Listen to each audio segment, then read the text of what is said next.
1951년 여전사라는 뜻을 가진 별 벨라트릭스의 이름을 받은 아이가 태어납니다. 이 아이가 태어난 가문은 순수혈통에 광적인 집착을 보이는 마법사 가문, 블랙 가문이었습니다. 블랙 가문의 장녀로 태어난 벨라트릭스는 어렸을 때부터 순수혈통에 대한 중요성을 질릴 정도로 교육받았고, 그 결과 그녀 역시 자신의 가문이 내세운 최고의 가치인 순수혈통을 지키기 위한 강력한 의무감을 갖게 되었습니다. 호그와트에 입학하고 나서도 벨라트릭스의 가치관에는 전혀 변함이 없었고, 그래서인지 블랙 가문 대부분의 구성원들이 그랬듯이 벨라트릭스 역시 슬리데린 기숙사에 배정받게 되었습니다. 슬리데린 역시 순수혈통을 중요시하는 기숙사였기 때문에 슬리데린 내에서도 벨라트릭스와 비슷한 성향을 가지고 있는 학생들이 꽤나 많이 있었습니다. 그런 학생들과 어울리면서 벨라트릭스는 자신이 빠져있는 순수혈통에 더욱 심한 집착을 보였고, 슬리데린 학생들과 함께 반머글 혈통 집단에 가입해 활동하기까지 합니다. 그녀가 가입한 반머글 혈통 집단은 머글 혈통 학생들을 혐오하고 증오하는 집단으로, 이들은 머글 혈통 학생들을 대상으로 각종 범죄를 저지르기도 했습니다. 이 단체에는 벨라트릭스를 포함해 우리가 잘 알고 있는 드레이코 말포이의 아버지 루시우스 말포이가 속해 있었으며, 훗날 벨라트릭스, 루시우스를 포함한 이들의 대다수는 볼드모트를 따르는 죽음을 먹는 자가 됩니다. 호그와트 졸업 후 벨라트릭스는 동생인 안드로메다가 머글 혈통 마법사인 에드워드 통스와 결혼하자 주체할 수 없는 극심한 분노를 느끼게 됩니다. 그 이유는 그 누구보다 가문의 전통인 순수혈통을 중요하게 생각하고 있는 벨라트릭스였는데, 다른 사람도 아닌 자신의 직계 친동생에게서 불미스러운 일이 생겼기 때문입니다. 이후 그녀는 친동생인 안드로메다를 가문의 배신자로 낙인 찍은 후 그녀를 가문에서 제명시킵니다. 친동생을 호적에서 파버렸는데도 벨라트릭스는 끓어오르는 분노를 참을 수 없었는데, 그 이유는 자신의 세대에서 가문에 치명적인 오점이 생겼기 때문입니다. 안 그래도 마음속에 순수혈통에 대한 의무감만 가득 차 있는 벨라트릭스에게 이 사건은 그녀의 내면에 큰 파장을 일으켰으며, 이 사건 이후 그녀의 마음속에 있는 순수혈통에 대한 의무감은 광적인 집착으로 변하게 되었고, 그녀의 머릿속에는 오로지 블랙가의 순수혈통 정신과 전통을 따라야겠다는 생각만으로 가득 차게 됩니다. 동생이 머글 혈통과 결혼하자 벨라트릭스는 자신과 같은 슬리데린 기숙사에 있던 순수혈통 마법사 로돌푸스 레스트레인지와 서둘러 결혼식을 올려 벨라트릭스 블랙에서 벨라트릭스 레스트레인지가 됩니다. 벨라트릭스는 사랑 같은 그 어떤 감정 하나 없이 그저 순수한 혈통 단 하나만을 보고 로돌푸스와 결혼했는데, 그래서인지 이들 사이에는 감정적인 교류나 스킨십 등 부부 사이에 당연히 있어야 할 그 어떤 것도 일체 없었습니다. 물론 이 둘 사이에는 자식도 생기지 않았습니다. 벨라트릭스가 이렇게 순수혈통에 미쳐있는 시기에 마침 어둠의 군주 볼드모트가 1차 마법사 전쟁을 일으킵니다. 볼드모트 역시 머글과 머글 혈통을 혐오했고, 그 혐오감 때문에 전쟁을 일으킨 것인데, 그걸 본 벨라트릭스는 자신과 같은 사상을 가지고 있고 그걸 주장하기 위해 전쟁까지 불사한 볼드모트에게 완벽하게 푹 빠져버립니다. 이후 벨라트릭스는 그의 남편인 로돌푸스와 함께 죽음을 먹는 자에 합류했고, 합류한 후에는 볼드모트에게 열렬한 충성심을 내비치며 그가 하는 일에는 항상 그 누구보다 앞장서 있는 모습을 보여주었습니다. 벨라트릭스의 충성심이 얼마나 높았는지 그 어떤 사람도 믿지 않을 것만 같았던 볼드모트조차도 그런 벨라트릭스의 모습을 보고는 어느 정도 마음이 동해 그녀에게 직접 어둠의 마법을 가르쳐주기까지 했습니다. 기본적으로 훌륭한 재능을 가지고 있었던 벨라트릭스는 마법 실력 하나만큼은 불세출의 재능을 가지고 있는 볼드모트에게 직접 사사받은 덕분인지 죽음을 먹는 자들 중 가장 뛰어난 마법사가 되었습니다. 벨라트릭스 자신과 같은 가치관, 그리고 그 누구보다 뛰어난 마법 실력, 거기에 자신의 신념을 위해 전쟁까지 불사하지 않는 대담함과 행동력, 벨라트릭스의 눈에 비친 볼드모트는 그 어떤 남자보다 멋있어 보였습니다. 그래서인지 벨라트릭스는 볼드모트에게 군신관계 이상의 감정을 가지게 되었고, 남몰래 볼드모트를 짝사랑하게 됩니다. 실제로 롤링 작가는 벨라트릭스가 진정으로 사랑한 남자는 남편인 로돌푸스가 아니라 볼드모트였다 라고 말하기도 했습니다. 벨라트릭스는 볼드모트의 마음에 들기 위해, 그리고 그를 충족시키기 위해 할 수 있는 모든 것을 다했습니다. 볼드모트에 대한 벨라트릭스의 광적인 맹신과 사랑, 그리고 어둠의 마법을 반복적으로 사용하면서 증폭된 사악함이 합쳐지자 그녀에게 내재되어 있던 잔인한 심성이 더욱 엄청나게 거대해져 버렸고, 이후 그녀는 죽음을 먹는 자들 중 가장 잔인하고 가차없는 범죄자가 되었습니다. 이렇게 볼드모트를 위해서라면 그 어떤 범죄도 마다하지 않는 벨라트릭스였으나, 정작 볼드모트는 태생적으로 사랑을 이해할 수 없는 남자였고, 특히 다른 사람의 감정에 대해서는 생각하는 것조차 하지 않는 사람이었습니다. 그래서 볼드모트는 벨라트릭스를 그저 충실한 종으로만 생각했습니다. 다만 그는 자신에게 맹목적인 충성을 바치는 벨라트릭스를 그 어떤 부하보다 아꼈고 믿었는데, 그 증거로 볼드모트는 자신의 영혼이 담겨있는 호크룩스 중 하나를 그녀에게 잘 보관하라며 맡기기까지 했습니다. 벨라트릭스 역시 자신의 감정에 대한 보답을 받지 못했음에도 그저 볼드모트의 마음에 드는 것만을 생각했습니다. 훗날 볼드모트는 그런 벨라트릭스의 헌신적인 충성의 대가로 그녀에게 자신과의 성적인 관계를 허락합니다. 이후 이 둘 사이에 딸이 태어나게 되고, 그 딸의 이름이 바로 델피니입니다. 델피니는 해리포터와 저주받은 아이 편에서 등장하는데, 이 이야기는 후에 좀 더 자세하게 다뤄보겠습니다. 1차 마법사 전쟁이 끝날 무렵 볼드모트에게 하나의 예언이 흘러들어가고, 볼드모트는 자신을 파멸로 이끌 수도 있는 예언의 아이 해리포터를 직접 죽이러 갑니다. 물론 여기서 볼드모트는 해리포터의 어머니인 릴리 포터의 사랑의 힘 때문에 자신이 날린 마법의 역으로 적중당해 육체를 잃어버립니다. 자신의 군주 볼드모트를 최강의 마법사라고 믿고 있었던 벨라트릭스는 볼드모트가 실종되자 불사조 기사단의 함정에 빠졌다고 믿었고, 볼드모트를 찾기 위해 수단과 방법을 가리지 않았습니다. 이때 이성을 잃은 벨라트릭스는 자신이 한 범죄 중 가장 극악무도한 범죄를 행하는데, 그 범죄가 바로 롱바텀 부부 고문 사건입니다. 그녀는 실종된 볼드모트의 정보를 얻기 위해 불사조 기사단원인 롱바텀 부부에게 크루시오 저주를 사용해 고문합니다. 크루시오는 오로지 고문만을 목적으로 만들어진 강력한 저주인데, 어찌나 고통스러운지 절대 사용해서는 안 되는 용서받을 수 없는 저주로 분류되어 있기까지 합니다. 그러나 이성을 잃은 벨라트릭스는 크루시오 저주를 사용함에 있어 주저함이 없었고, 벨라트릭스가 사용한 크루시오 저주로 장시간 고통받은 롱바텀 부부는 그 후유증으로 아들인 네비를 못 알아볼 정도로 미쳐버립니다. 마법사 전쟁을 이끈 최대 구심점이었던 볼드모트가 사라지자 1차 마법사 전쟁은 곧바로 종식되었고, 죽음을 먹는 자들 대부분은 자신들이 했던 범죄들을 부인하며 죄를 피하기 바빴습니다. 하지만 볼드모트에 대한 충심이 가득했던 벨라트릭스는 자신이 저지른 범죄를 부인하지 않았고, 오히려 수많은 마법사들 앞에서 당당하게 볼드모트를 찬양하기까지 했습니다. 이후 벨라트릭스는 여러가지 범죄, 그리고 특히 롱바텀 부부를 고문한 죄로 가석방 없는 아즈카반 종신형에 처해집니다. 벨라트릭스는 아즈카반에 수감되면서도 자신은 볼드모트에게 충성한 것이 자랑스럽고 그가 돌아오기를 기다릴 것이다 라고 말하며 끝까지 볼드모트에 대한 맹목적인 충성심을 보여주었습니다. 그렇게 벨라트릭스는 마법사가 가장 가기 싫어하는 곳 아즈카반에 수감됩니다.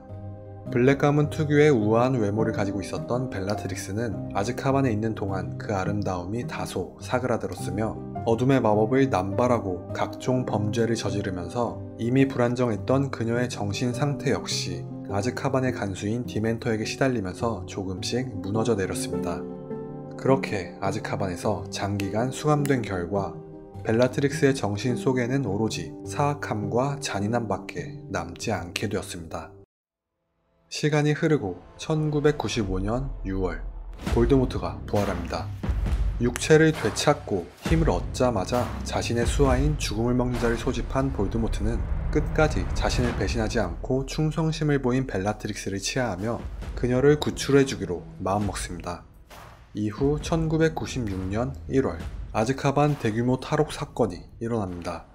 볼드모트의 부활을 믿지 않았던 수많은 마법사들은 이전에 먼저 아즈카반을 탈옥했던 시리우스 블랙을 용의자로 지목하기도 했으나, 당연히 이 사건은 볼드모트가 계획한 것입니다. 이 대규모 탈옥 사건으로 아즈카반에 수감되어 있었던 많은 범죄자들이 탈출했는데, 이때 벨라트릭스 역시 같이 수감되어 있었던 죽음을 먹는 자들과 함께 탈옥합니다. 그렇게 볼드모트의 곁으로 다시 돌아오게 된 벨라트릭스. 볼드모트는 자신을 끝까지 믿고 지옥과도 같은 아즈카반에서 버텨낸 벨라트릭스를 그 어떤 부하보다 아꼈습니다. 한편 벨라트릭스의 탈옥 소식을 접한 네빌 롱바텀. 자신의 부모를 지독하게 고문한 벨라트릭스가 자유를 얻자 네빌 롱바텀은 직접 복수라도 하겠다는 듯이 그 누구보다 열심히 마법을 배우고 익혔습니다. 얼마나 열심히 했는지 덤블도어의 군대에 포함된 학생들 중 노력과 천재성을 겸비한 헤르미온느를 제외한다면 가장 빠르게 마법을 습득할 정도였습니다. 같은 해 말, 벨라트릭스와 죽음을 먹는 자들은 볼드모트의 명령에 따라 예언을 훔치기 위해 마법부 미스터리 부서에 잠입합니다. 여기서 이들은 해리포터 일행과 전투를 하게 되고 물론 벨라트릭스와 네빌도 여기서 맞닥뜨립니다. 이때 벨라트릭스의 잔인한 면모가 다시 한번 드러나는데 바로 자신이 직접 지독하게 고문한 롱바텀 부부의 아들인 네빌에게 부모님은 잘 있냐며 비아냥거린 것입니다. 이후 격분한 네빌은 벨라트릭스와 전투를 벌입니다. 그 누구보다 열심히 마법을 수련한 네빌. 하지만 벨라트릭스는 볼드모트에게 직접 어둠의 마법을 사사받아 이미 어둠의 마법에 통달한 상태였고 그걸 바탕으로 수많은 실전 경험을 쌓았기 때문에 실전 경험 없이 그저 학교에서 마법을 익히기만 한 네빌은 벨라트릭스를 상대하기에는 역부족이었습니다. 네빌을 손쉽게 제압한 벨라트릭스. 이후 불사조 기사 단원들과 싸울 때는 조카인 님파도라 통스와 킹슬리 샤클볼트를 쓰러뜨려 장기간 아즈카반에 수감되었음에도 여전히 자신의 마법 실력이 건재하다는 것을 증명했고 거기에 자신보다 강하다고 평가받는 시리우스 블랙을 죽음으로 몰아넣기도 했습니다. 대부인 시리우스 블랙을 눈앞에서 잃은 해리포터는 오열하고 분노하며 벨라트릭스를 쫓아갔으나 벨라트릭스는 그런 해리포터를 비웃고 조롱하며 자신의 악랄함을 다시 한번 증명했습니다. 벨라트릭스에게는 두 명의 여동생이 있습니다. 한 명은 먹을 혈통과 결혼한 안드로메다이고 다른 한 명은 나시사입니다. 벨라트릭스는 평소에 나시사와 함께 지내며 나시사의 아들에게 마법을 가르치기도 했는데 그 아들의 이름이 바로 드레이코 말포이입니다. 드레이코 말포이의 아버지인 루시우스 말포이가 예언 회수 임무에 실패하자 볼드모트는 실패에 대한 대가로 루시우스의 아들 말포이에게 감당하기 힘든 임무 덤블도어 암살을 명령합니다. 벨라트릭스는 그런 말포이를 도와주기 위해 직접 그에게 오클러머시 마법을 가르쳐 주었으며 스네이프가 말포이를 도울 수밖에 없도록 절대 깨지지 않는 맹세를 걸어주기도 했습니다. 하지만 이 모든 것은 조카인 말포이를 걱정해서가 아니라 자신의 주인인 볼드모트를 위한 것이었는데 벨라트릭스는 나시사에게 아들을 걱정하기보다는 자랑스러워해야 한다 라고 말하며 볼드모트에 대한 지독한 충성심을 보여주었습니다. 이렇게 벨라트릭스는 볼드모트에게 무조건적으로 헌신하며 전투에서 많은 공을 세웠으나 볼드모트는 예언을 회수하지 못했다는 이유로 벨라트릭스까지 몰아세웠습니다. 볼드모트의 만족을 생애 최우선 과제로 삼는 벨라트릭스는 그가 자신을 질책하자 심한 자책감을 느낍니다. 거기에 볼드모트가 님파도라 통스를 들먹이며 벨라트릭스를 조롱거리로 만들기도 했는데 볼드모트가 님파도라로 벨라트릭스를 놀린 이유는 먹을 혈통이 섞여 있고 마법사들이 경멸하는 늑대인간과 결혼까지 한 님파도라가 벨라트릭스와 혈연 관계이기 때문입니다. 볼드모트와 동료들에게 조롱당한 벨라트릭스는 극심한 모욕감을 느꼈고 그날 이후 그녀는 자신의 조카인 님파도라 통스를 어떻게든 죽이기로 굳게 결심합니다. 물론 벨라트릭스의 이런 끔찍하고 잔인한 결심의 이면에는 가계도에 오로지 순수혈통만 남기게끔 가지치기를 하라는 볼드모트의 속삭임이 들어가 있었습니다. 1998년 3월 해리포터와 론 위즐리 그리고 헤르미온느 그레인저가 말포의 저택으로 잡혀옵니다. 이들의 처분을 두고 4명의 인간 사냥꾼과 벨라트릭스가 갈등을 빚기도 했는데 볼드모트의 오른팔답게 벨라트릭스는 혼자서 인간 사냥꾼들을 모두 제압하며 압도적인 무력을 보여주었습니다. 하지만 이렇게 강력한 벨라트릭스조차 꼼짝하지 못한 상대가 있었는데 바로 집요정 도비입니다. 해리포터 덕분에 자유의 몸이 된 도비는 벨라트릭스를 간단하게 제압한 뒤 해리포터 일행을 탈출시킵니다. 하지만 탈출 직전 벨라트릭스가 던진 검에 적중당한 도비는 해리포터의 품에서 목숨을 잃습니다. 여담으로 영화에서 집요정 도비의 첫 대사는 해리포터이며 Harry Potter. 마지막 대사 역시 해리포터입니다. Harry Potter. 1998년 호그와트 전투가 일어납니다. 여기서 벨라트릭스는 자신이 그토록 소원했던 일을 성취하는데 바로 자신의 조카인 ним파도라 통스를 살해하는 것입니다. 조카의 목숨을 단 하나의 망설임 없이 빼앗은 벨라트릭스는 이후 지니, 루나, 그리고 헤르미온느를 3대1로 수월하게 상대하면서 자신이 볼드모트의 오른팔이라는 것을 증명했습니다. 졸업도 채 하지 못한 학생들의 실전 경험으로는 살인 저주를 포함해 다양한 어둠의 마법을 구사하는 벨라트릭스를 막을 수 없었습니다. 학생들을 농락하며 치명적인 살인 저주를 날리는 벨라트릭스. 이때 단 몇 센치 차이로 살인 저주가 빗나가 지니는 간신히 목숨을 부지할 수 있었는데 마침 그 장면을 지니의 어머니 몰리 위즐리가 목격하게 됩니다. Not my daughter, you bitch. 이미 한 명의 아들을 잃어 엄청난 슬픔에 빠져있는 몰리 위즐리는 자신의 외동딸마저 잃을 뻔했다는 생각에 극심한 분노를 토해내며 벨라트릭스와 싸우게 됩니다. 벨라트릭스는 몰리가 끼어들자 그녀를 비웃으며 특유의 칼칼한 웃음소리를 냈으나 그녀의 거만한 웃음은 몰리가 공격하기 시작하자 금세 사그라들었습니다. 벨라트릭스는 몰리가 자신이 예상했던 것보다 훨씬 강력하다는 것을 깨닫고 진심으로 전투에 임했습니다. 하지만 당대 최고의 마법사 가문이었던 프레웨트 가문 출신의 몰리는 결코 호락호락한 상대가 아니었고 아들을 지키지 못한 울분을 쏟아내겠다는 듯이 엄청난 마법을 퍼부은 몰리가 결국 벨라트릭스를 쓰러뜨립니다.